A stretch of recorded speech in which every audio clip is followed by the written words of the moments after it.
같이 사도신경으로 우리의 신앙을 살아계신 하나님께 고백하겠습니다. 나는 전능하신 아버지 하나님, 천지의 창조주를 믿습니다. 나는 그의 유일하신 아들, 우리 주 예수 그리스도를 믿습니다. 그는 성령으로 잉태되어 동정녀 마리아에게서 나시고 본디오 빌라도에게 고난을 받아 십자가에 못 박혀 죽으시고 장사된 지 사흘 만에 죽은 자 가운데서 다시 살아나셨으며 하늘에 오르시어 전능하신 아버지 하나님 우편에 앉아 계시다가 거기로부터 살아있는 자와 죽은 자를 심판하러 오십니다. 나는 성령을 믿으며 거룩한 공교회와 성도의 교제와 죄를 용서받는 것과 몸의 부활과 영생을 믿습니다. 아멘. 찬송가 320장입니다. 나의 죄를 정케 하사 주의 일꾼 삼으신 구세주의 넓은 사랑 항상 찬송합니다. 나를 일꾼 삼으신 주 크신 능력 주시고 언제든지 주 뜻대로 사용하여 주소서. 내게 부어주시려고 은혜에 비하신 주 주의 은혜 채워주사 능력 있게 하소서. 나를 일꾼 삼으신 주 크신 능력 주시고 언제든지 주 뜻대로 사용하여 주소서. 죄의 짐을 풀어주신 주의 능력 그도다. 나를 피로 사신 예수 내 맘속에 오소서. 나를 일꾼 삼으신 주 크신 능력 주시고 언제든지 주 뜻대로 사용하여 주소서. 주여 내게 성령으로 충만하게 채우사 생명수가 강물처럼 흐르게 하옵소서. 나를 일꾼 삼으신 주 크신 능력 주시고 언제든지 주 뜻대로 사용하여 주소서. 아멘. 오늘 이 새벽 우리에게 주신 하나님의 말씀은 출애굽기 16장 1절에서 8절입니다. 이스라엘 자손의 온 회중이 엘림에서 떠나 엘림과 시내 산 사이에 있는 신광야에 이르니 애굽에서 나온 후 둘째 달 15일이라.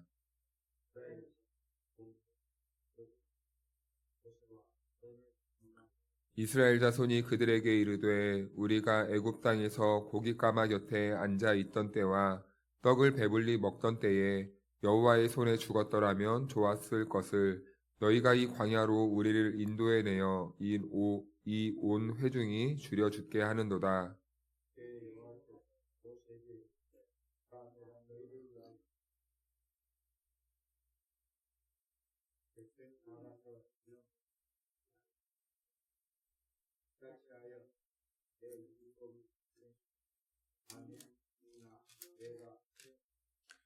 여섯째 날에는 그들이 그 거둔 것을 준비할지니 날마다 거두던 것에 갑절이 되리라.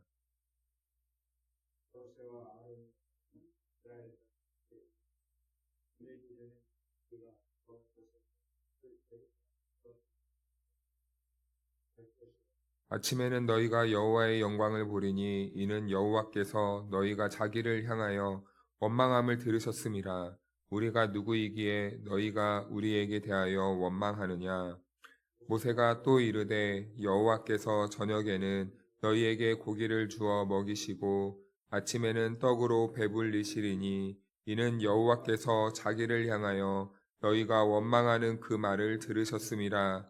우리가 누구냐? 너희의 원망은 우리를 향하여 함이 아니요 여호와를 향하여 함이로다. 아멘. 할렐루야. 네, 하나님의 은혜와 평강이 오늘 함께 예배하는 우리 모두에게 충만하기를 주님의 이름으로 축원합니다. 네, 오늘 본문 말씀을 우리가 읽었는데요. 유독 눈에 띄는 단어들이 있죠. 원망이라는 단어가 눈에 띕니다.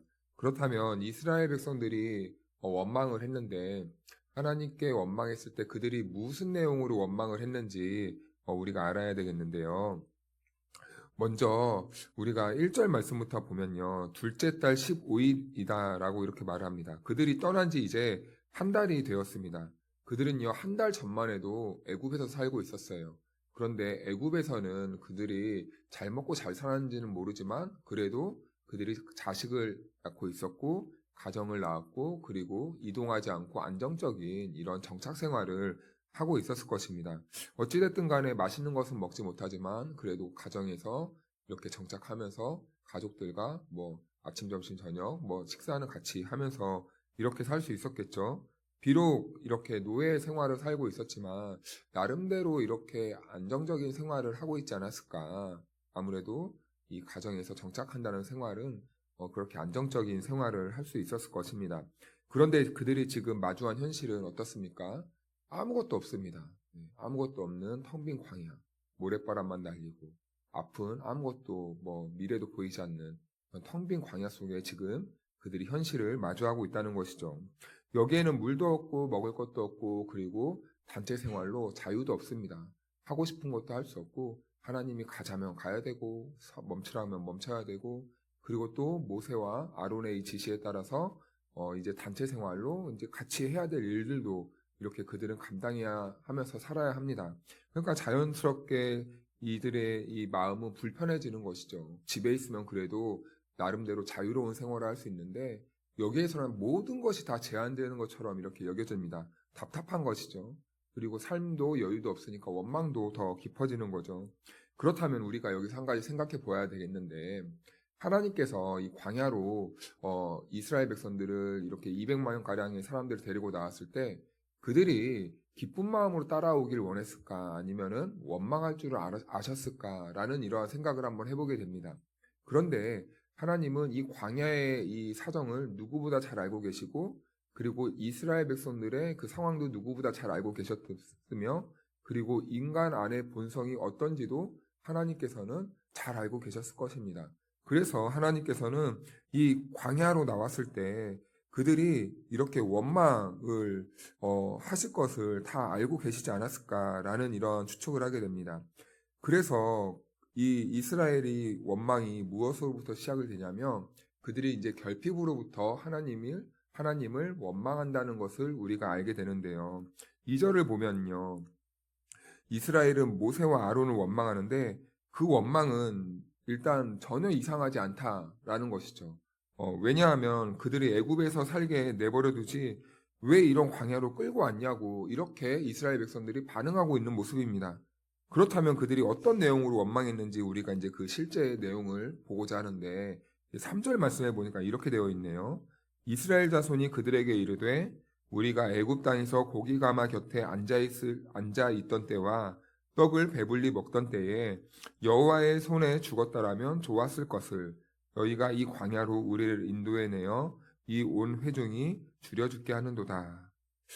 이 말씀을 보면요. 이스라엘의 기억이 지금 과장되었고 그리고 왜곡되고 있다는 것을 우리는 깨닫게 됩니다. 그들은 애굽에서 떡을 지금 배불리 먹었다고 말을 하고 있네요. 그런데 이게 진짜 그랬을까요? 이들이 배불리 먹지는 않았을 것 같아요. 풍족한 삶을 살지 않았을 것 같아요. 왜냐하면 3장의 말씀을 보니까 이스라엘 백성들이 하나님께 부르짖잖아요. 그런데 부르짖는데 힘들다, 고되다, 못 살겠다. 이런 것으로 하나님께 원망을 하면 하나님께 도움의 손길을 구하거든요. 이런 걸로 봤을 때 그들은 지금 애굽에서는 잘 먹고 잘 살았던 그런 시절은 아니었던 것 같습니다. 힘들었기 때문에 하나님을 찾고 있는 것이죠. 그런데 지금 그런 하나님께 이렇게 원망을 하고 있는 것에 우리는 주목하게 됩니다. 너무 힘드니까 인간의 못된 습관 하나가 나오게 되는 것이죠. 오늘이 지금 현재가 너무 힘드니까 과거의 삶이 더 힘들었는데 지금 이스라엘 백성들은 하나님, 저 죽겠습니다. 차라리 과거가 더 낫습니다. 이렇게 말을 하는 겁니다. 오늘이 너무 힘드니까 과거가 훨씬 더 힘들었음에도 불구하고 과거가 더 낫다라고 이렇게 말하는 것이죠. 그런데 여기에서 문제는요, 이스라엘이 불평을 늘어놓았을 때 그 기억이 지금 언제의 시점이냐고 언제의 시점이냐면 애굽의 그러한 시절이었다는 것이 문제가 되는 것이죠. 그리고 현재와 비교했을 때 불과 얼마 전의 일이냐면요, 1년 전도 아닙니다. 6개월 전도 아니고요. 불과 한 달 전에 괴로웠던 일을 잊어버리고 지금 현재가 더 괴롭다고 하나님께 불평을 늘어놓고 있는 것이죠. 그때의 기억은요, 흐릿한 기억이 아닙니다. 옛날의 일이 아닙니다. 불과 한 달 전, 얼마 전에 있었던 그 생생한 살아있는 기억이다라는 것이죠. 그런데 이스라엘 백성들은 그 불과 한 달 전의 일이 더 낫습니다라고 하나님께 불평하는 거예요. 그런데 우리는요, 이들의 이 믿음 없는 모습에만 사실은 초점을 맞출 때가 있는데요. 성경을 읽다 보면요, 왜 이렇게 하나님께서 그들을 끌고 가시는지 그 의도가 조금씩 나타나게 됩니다. 하나님께서는 지금 이 상황을 예측하지 못하실 분은 아닙니다. 모든 걸 다 간파하시고 예측하셨고 계획하시고 그들을 광야로 인도해 내셨다는 것이죠. 그렇다면 하나님의 의도가 무엇이었을까 보니까 4절 말씀을 보니까 이런 단어가 있네요. 내가 시험하리라 라고 이렇게 말합니다. 여기에는요, 하나님께서 이스라엘 백성들을 향한 어떠한 의도가 담겨져 있다는 거예요. 우리가 금요일마다 사사기를 보고 있지 않습니까? 근데 이제 기도온 지금 아비멜렉을 보고 있는데 그 전에 이렇게 사사기에서 이제 기도온을 우리가 몇 주 동안 걸쳐서 보았습니다. 그런데 이 이스라엘 백성들의 이 악은요, 이 악순환처럼 계속 이 연결고리가 되어서 반복되고 있는 모습을 보여주고 있어요. 배가 부르면 이제 살만해지고, 그리고 죄를 짓게 되고, 그러면 또 하나님은 주변 국가를 강대하게 만들어서 이스라엘에게 보내서 이스라엘을 심판하고 그렇게 압제합니다. 그러면 또 다시 이스라엘을 하나님께 살려달라고 부르짖는 모습을 보이게 되는 거죠. 그런데 그때마다 하나님께서는 이스라엘의 부르짖음을 들으시고 구원자를 세워서 이스라엘에게 보내주는 모습을 보여주죠. 그때마다 이스라엘에는 새로운 사사가 등장했었습니다. 그런데요, 지금 그 기도원까지 오기 전에 하나님이 이런 패턴으로 인도하셨는데 기도원 때는 약간 다른 패턴 하나가 눈에 띄고 있어요. 그것은요, 하나님께서 이스라엘의 기도원을 구원자로 세우기 전에 기도원 바로 직전에 한 선지자를 통해서 이스라엘에게 메시지를 전달하게 해주셨다는 겁니다. 그 메시지의 내용을 3가지로 요약하면 이렇게 될 수 있는데요. 첫 번째는 내가 너희를 애굽에서 건져내지 않았느냐? 이 과거의 기억을 끌어냈다는 거죠. 그리고 두 번째는 내가 이 가나안 땅을 너희에게 주지 않았느냐? 지금 보이는 땅을 내가 너희에게 이미 다 주었다. 그리고 세 번째는 그럼에도 너희는 불순종하였다라는 것이 핵심 뼈대의 주님의 말씀이었습니다. 내가 너희를 구원했고 이 땅을 너희에게 주었는데 너희는 왜 지금 기억하지 못하고 불순종하느냐? 라고 이렇게 말씀하는 것이죠. 하나님께서 이 선지자를 통해서 그들에게 이 3가지 메시지를 주는 이유는 무언가를 깨닫기 위해서인데요. 그래서 시험 이렇게 깨닫게 하기 위해서인데요. 그래서 오늘 이 단어에서 이 시험하사는 이 기도원의 상황과 연결지어 봤을 때 먼저는 나 그리고 우리 공동체가 우리가 누구인지를 알아야 됩니다.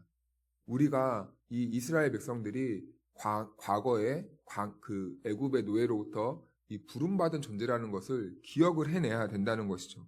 그리고 두 번째는 우리가 살기 위해서는 어떻게 해야 되는지 하나님께서는 경험시키고자 했던 것입니다.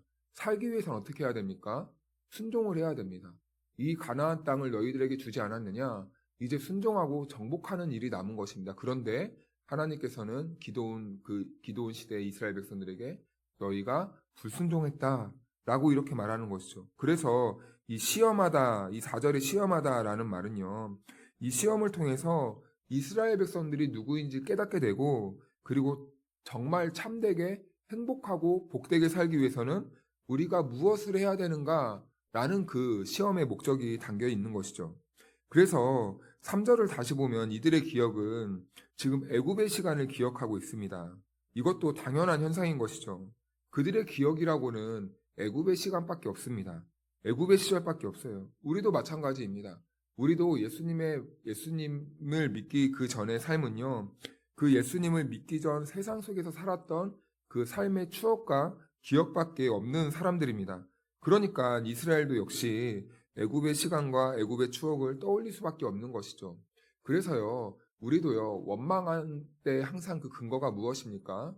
예수님을 믿을 때, 구원받았을 때는 정말 우리가 기쁨이 넘쳤지만, 우리가 어느 순간 우리의 인생에 어려움이 찾아오고, 결핍이 생기고, 그리고 은혜가 조금씩 소멸될 때는 차라리 옛날이 더 나았네, 라고 이렇게 생각할 때가 있다는 것이죠. 지금 현재 하나님께서 인도하셔서 이곳에서의 누리는 그 기쁨과 행복보다는 그 과거의 현실을 보면서 지금의 이 결핍과 비교하면서 하나님, 차라리 과거가 더 나았습니다. 차라리 이럴 거면 저를 왜 이곳으로 부르셨습니까? 이런 질문을 하게 되는 수밖에 없는 것이죠. 그런데요, 이 이스라엘 백성들은 지금 과거를 기억해야 되는 게 아니라 사실은 어떤 기억을 떠올려야 됐습니까? 과거가 아니라 미래를 이들은 기억을 해야만 했습니다. 하나님의 시험이 하나님 안에서 행복하게 사는 것이 시험의 목적이었다면 이들은 계속해서 하나님 안에서 어떻게 하면은 우리가 더 행복하게 살아갈 수 있을까를 생각하고 기억하며 그렇게 미래를 우리가 기억하며 살아야 했던 것이죠. 그래서 하나님께서 이스라엘을 광야로 불러내어서 이렇게 시험하시는 이유는 이 광야를 통해서 정말 참된 행복이 무엇인가 라는 것을 깨닫게 해주기 위해서이죠. 참된 행복을 경험하기 위해서는 어떻게 해야 됩니까? 그렇다면 하나님의 말씀에 계속해서 순종하는 훈련을 해야 돼요. 왜냐하면 하나님 안에 참 기쁨이 있고 평안이 있고 행복이 있기 때문입니다. 하나님은요, 그래서 너희가 순종하면 너네들이 그런 삶을 살 수 있을 거야. 그런 삶을 살게 돼. 라는 것을 가르쳐 주기 위해서 그들을 광야로 인도해서 지금 이렇게 하나님이 함께 동행하고 계시다는 것이죠. 그리고 두 번째는요, 이들은요, 미래에 대한 경험을 아직 해보지 못했습니다. 그런데 그 미래를 경험할 수 있는 그 유일한 방식이 있어요. 그 미래를 경험할 수 있는 이유는요, 하나님의 그 약속의 말씀을 붙잡는 것입니다. 그 약속 안에는 어떤 그림이 있냐면, 그 약속을 따라가다 보면, 가나안에서의 참 행복과 안식과, 그리고 주님 안에서의 삶이 충족하고 충만한 삶이 있다는 것을 보장받게 되는 것입니다. 그래서 실질적으로 이 이스라엘 백성들은요, 하나님의 언약을 붙잡고 과거가 아니라 미래를 사는 연습을 했어야만 했어요. 4절 말씀을 다시 보면은 그들에게 양식을 비같이 내리리니 말씀하십니다. 애굽에서 불순종하던 삶을 사는 사람들에게는 그 비같이 내린 것이 똑같이 표현된 것이 있는데요. 재앙과 파멸이 비같이 내렸었습니다. 파멸과 재앙과 죽음이 그 애굽 땅에 비같이 내렸었죠. 그 원인이 무엇이었습니까? 불순종, 여기에 있었습니다. 그런데 오늘 말씀은요, 양식이 비같이 내린다고 합니다. 생명과 은혜가 비같이 내린다는 뜻이죠. 이 양식은 무엇을 의미합니까? 만나를 이야기하는 것입니다. 만나는 신약시대에 와서 누구의 예표고 상징이었냐면 예수 그리스도를 예표하는 것이었죠. 하나님은 광야에서 이스라엘 백성에게 예수 그리스도를 미리 만나도록 이렇게 지금 만나를 내려주시는 겁니다. 이렇듯 우리 역시 오늘의 삶 속에서 수많은 사건이 있고 사연이 있습니다. 그리고 기도 제목들이 무수히 많을 것입니다. 이럴 때면요, 우리는 낙심할 수밖에 없어요. 그런데요, 우리가요, 이 하나님의 약속의 말씀을 붙잡고 살다 보면요, 우리들이 미래를 꿈꾸게 됩니다. 그 미래를 어떻게 꿈꾸게 됩니까? 하나님이 우리를 인도하신 것을 기억하고 하나님의 말씀을 붙잡고 살아가는 성도들은요, 과거에 얽매이지 않고 우리가 장차 어떻게 될 것인지 그 미래의 약속을 붙잡고 살게 된다는 것이죠. 그래서 우리들에게는요, 힘듦이 와도 이겨낼 수 있는 소망과 믿음이 생길 수도 있는 것입니다. 그런데 우리는 그래서 수많은 문제와 어려움과 결핍 속에서 그리고 수많은 기도 제목들이 있지만 그런데 그 끝에는 결국 우리는 미래를 바라보며 미래를 소망하는 사람들은 그 절망과 고난의 끝에서 누구를 만나야 합니까? 바로 우리를 구원해 주시고 건져 주실 예수 그리스도를 답으로 만나야 된다는 것이죠. 예수님이 나의 모든 결핍을 채워 주시고 배부르게 해 주시는 참된 양식으로서 우리는 예수님을 경험하고 바라보아야 합니다. 그러므로 사랑하는 여러분, 오늘 우리는 새벽에 기도하러 나왔습니다. 그렇다면 우리가 이 기도하는 시간에 결국에는 만나야 되고 우리가 답으로 얻어야 되는 분은 누구십니까? 우리들에게 참된 양식을 주시고 그리고 은혜를 공급해 주시고 모든 결핍과 어려움을 해소해 주시고 우리의 상처난 마음과 그리고 비통한 마음과 답답한 마음을 해소해 주실 그 예수 그리스도를 답으로 만나기 위해 우리는 이 자리에 나온 줄로 믿습니다. 그러므로 오늘 이 시간 가운데 그 살아계시고 우리의 인생의 유일한 해답이 되시고 답이 되시는 예수 그리스도를 만나는 저와 여러분들이 되기를 주님의 이름으로 축원하고 축복합니다. 기도하겠습니다.